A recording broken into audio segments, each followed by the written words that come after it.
let's just briefly talk about this stupid fucking subpoena thing. Hasan and Medea Benjamin have not officially been subpoenaed. So either Fox News fell for some bullshit, which would not be out of the question, or they are aware of something that is to come, or they're like manifesting it. It could be instigating. It could be just trying to play their part here in putting fear in people that this is absolutely what this administration does, whether or not this is actually going to happen here. So Fox said federal officials have served subpoenas to Marxist political influencer Hasan Piker and Code Pink Co. It's not like, obviously this administration is not funny, but the humor here is that on the one hand, you have terminally online leftists who refer to Hasan as like a liberal Zionist, as a Democratic Party influencer. And then you have Fox News who calls anybody left of where Fox News is a Marxist influencer. So let me just say to the centrist libs out there and to also the terminally online leftists who are linked in their support of this happening to people like Hasan, you know that the Trump administration views people like Jimmy Kimmel as dangerous Marxist communists. Okay. You know that Trump calls everyone a communist who's not like a Trump stan. You do get that, right? People like Jasmine Crockett, who was gleefully celebrating this news. Do you know that you're also a communist? Yeah, we're all radical commies at the end of the day. And Coping co-founder Susan Medea Benjamin is part of a wider investigation to whether U.S. organizations and leaders violated U.S. laws and sanctions in supporting Cuba's communist regime, Fox News Digital has learned. Where'd they learn this from? That's what I would like to know. Piker and Benjamin are among those caught in a federal inquiry into whether activists who traveled to Cuba in March violated U.S. sanctions laws through the financing, coordination, or delivery of goods to Cuba, including potential contacts with Cuban government personnel or entities on the island.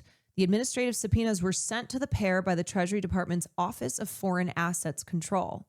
And again, nothing, according to Hasan and also Susan Benjamin, has actually been delivered. So who knows? This is amazing. According to public statements, it's believed that delegation members stayed at a hotel the U.S. State Department has put on a Cuba restricted list as businesses directly tied to the communist government of Cuba designated a state sponsor of terrorism. We stayed at a legal hotel. This whole thing seems to stem from an erroneous viral tweet. Know who did actually stay at a sanctioned hotel? Nick Shirley. Nick Shirley, who's a friend of the Trump administration, who's like always hanging out at the White House. We know because he broadcast from it and told everyone that he stayed there. Yeah, he's a real fucking dumbass. Yes, but Nick Shirley can't read, so it's unfair to expect him to know his hotel was on the list. Actually, the law doesn't make an exception for stupidity or intent. He could probably convince a jury he's too dumb to be responsible for his decisions, though.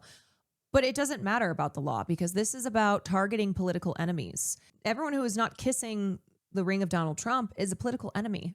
That's how this goes. So regardless of what is happening here with these supposed federal subpoenas, the point here is to chill free speech. The point here is to scare people from political action, to scare people from aiding the Cuban people as they are being strangled by the Trump administration in a long line of U.S. presidents enacting very, very catastrophic restrictions and embargoes on Cuba. So this is about fear, making people feel afraid to challenge power. That's the point. The investigation is part of a broader effort by officials at Treasury, State, and Justice Departments to curb malign foreign influence operations inside the United States.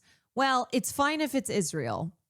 Let's just remember that. The scrutiny reflects growing concern among federal authorities and lawmakers over whether foreign actors and aligned organizations are attempting to shape American political discourse, mobilize activists, sow discord, and normalize rhetoric that could encourage violence or undermine U.S. national security interests. Here's the thing. Discord has been sown and people have been mobilized, not with the necessity of foreign actors, but because of the actions of the United States government. That's why.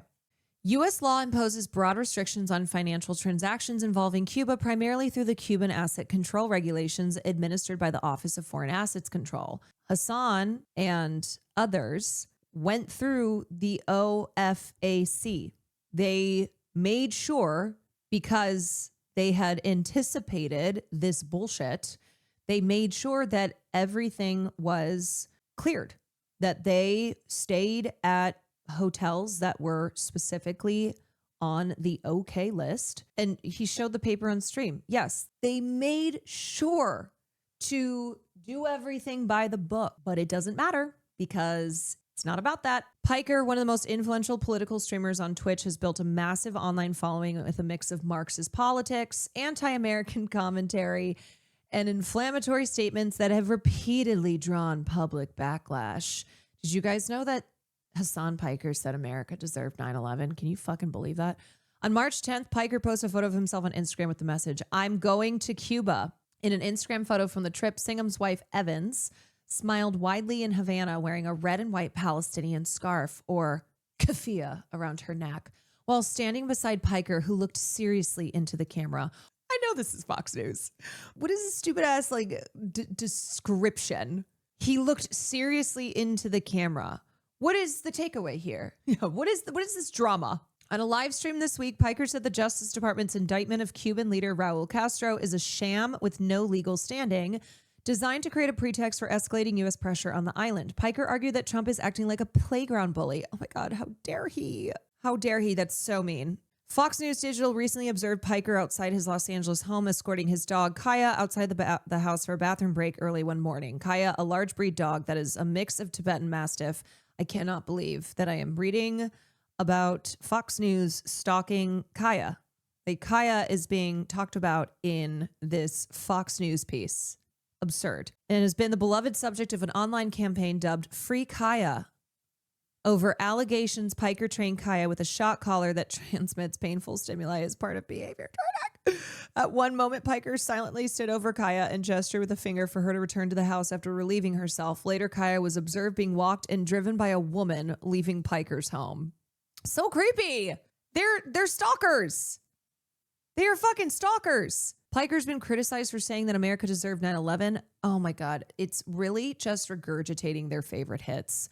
A remark he later said was poorly phrased, and for past comments about former Rep Dan Crenshaw, nobody cares about Dan Crenshaw. The voters didn't care. That's why he's former Rep.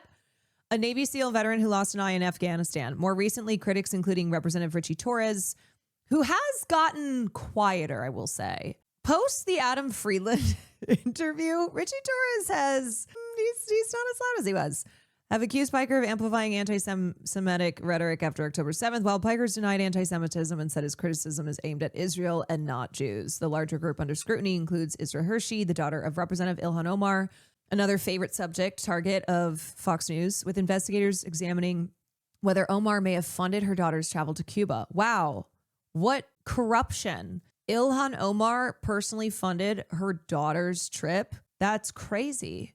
In a long live stream on Saturday, Piker interviewed another influencer, Ashley St. Clair, about having a baby with billionaire Elon Musk, railed against Trump, defended the communist leaders of Cuba, and free associated about other topics in the news, including a shooting outside the White House, decrying the chaos in America. It's fucking terrifying, he said. Oh my God. Here's the lady who wrote that article. This woman is a Fox News senior investigations editor and cannot figure out a better way to record us on stream than pointing her phone at the computer. To try and stop this, right? What? Wait, this is her? Asra Nomani. What a fucking loser. This is journalism. You know, to try and stop, like, the political advocacy of an American. Like, this is just low budge trash. Also, some issues with the dog collar. Hasan Piker responds to Fox News host talking about his dog's collar. I can't believe we're back here. Finally! Yeah. No, everyone is 12. That I don't like. Everyone is 12. Azra Namani, thank you so much. They can't even fucking say it, too, because they're worried about getting sued. Isn't that funny? Fox News is trying to entertain it, but they can't, like, fully say it because random fucking chirpers on the internet obviously don't have that same fear. but there is a level of like editorial control when you are a mainstream media outlet. So they can only like point to it. They can't fully lean into it, you know? And she had more to say, too. I made sure we had a picture of Kaya. This is in our fucking Like, that's insane, bro. This is a Fox News Sunday program. What the fuck do you mean? I have literal fucking... How have we gotten to this point, man? How the fuck have we gotten to this point where a dog is the topic of conversation on a Fox News Stalkers on the payroll, show. dude. coverage, just because I know there's folks like you, Tommy, that are paying attention to this dog that Hasan Piker has sitting in the back of his live streams for hours on end. Bro, your own stalker operation literally destroyed the fucking meta. Not only did it prove that it's a fucking vibration collar. Yeah, they're also really bad stalkers. This is how this administration operates. They are targeting people who are not actually the ones who should be investigated for crimes being committed. And the reason they're not doing that is because their criminal buddies are in the fucking White House. And it's also all a distraction. So it is targeting people who are a threat to this administration. It's a distraction away from all of the terrible fucking things that this administration is doing. The craziest thing is the libs saying karma bitch. Oh no, the one thing that they're saying, I'm uncommitted on it. They're like, my thoughts on how I feel regarding the Trump administration's targeting of people like Hasan Piker. I don't know. I'm uncommitted on it. Just loser shit. You are treating this like it's a game and that you're the winner here. The article writer also begged Hasan to give up Kaya for jobs. No, I know. It's all insanity. It really is. It is all absolute insanity. And I just always hope that there are enough normal people who see this and see through it. Obviously, people who watch Fox News all day, their brains are cooked.